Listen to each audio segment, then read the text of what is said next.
Being outside and feeling that spark of inspiration, that aha moment, it strikes me personally, like in my soul, like, oh my gosh, I need to share this.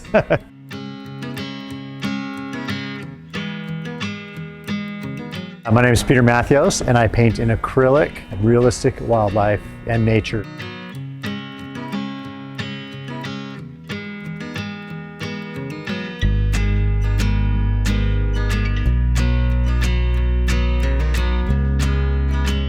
Well, I've drawn ever since I was little. As long as I can remember, I've drawn, and I've drawn wildlife. As far as knowing it was my calling, boy, I would say sometime just before high school or in high school. That's when I was like, I knew it could be done for a living, and I locked in, that's what I want to do.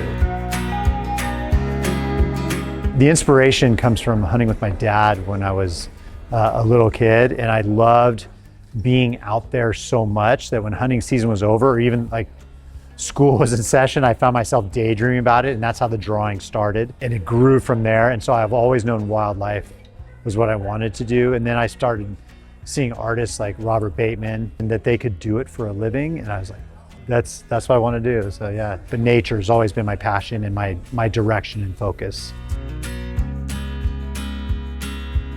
My wife and I love outdoor adventure, so we're always looking to go explore areas, especially mountains, and go hiking. We hike, we backpack.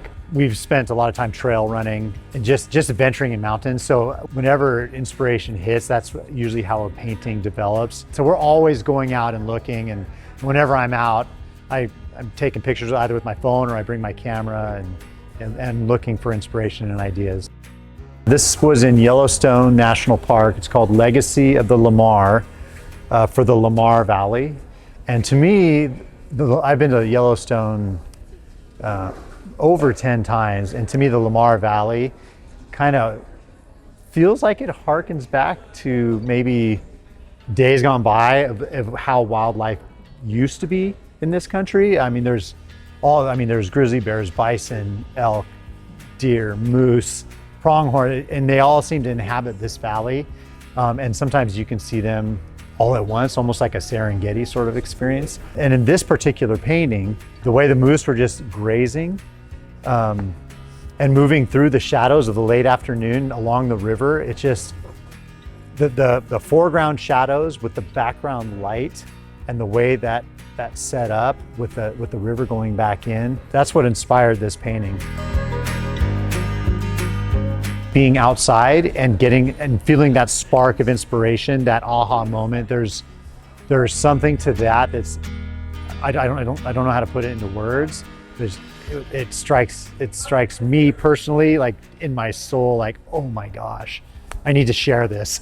I think that's my favorite part. And then the planning phase, like I'll do some sketches sometimes for paintings.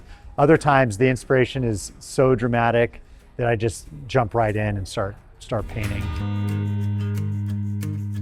Looking closer at the painting, I have what appears to be every blade of grass here, every rock. The ripples are fairly realistic and tight going back, and then as you get into the middle ground, the painting starts getting looser, and I'll hit some very fine details in certain areas, but not in other areas, and that gives it the illusion of a highly detailed painting. And then it even just starts blurring, and even the coats of the bison are not as detailed as the front coats of the bison. And then the further you go back, these bushes are basically just value changes of green, and with some different types of green, other colors thrown in, and then just hints of detail. And then going further back, the trees are almost just shapes with some value changes, and then you've got the mesas going back, and then this is almost a color, but there's just some hint of the slope of a distant mountain and trees coming in. So it's really tight, and it gets looser and looser as you go back, although there's an illusion of detail as you go back. I've had people come to tears looking at it. I think that's probably it. When a piece moves somebody and strikes them, either it's a memory or an experience they've had, they just come to tears. I think that's probably that's the most meaningful for sure. And of course, when someone purchases something, that's meaningful too, because then they're putting out their hard-earned money to have it and experience that forever. So that's very meaningful too.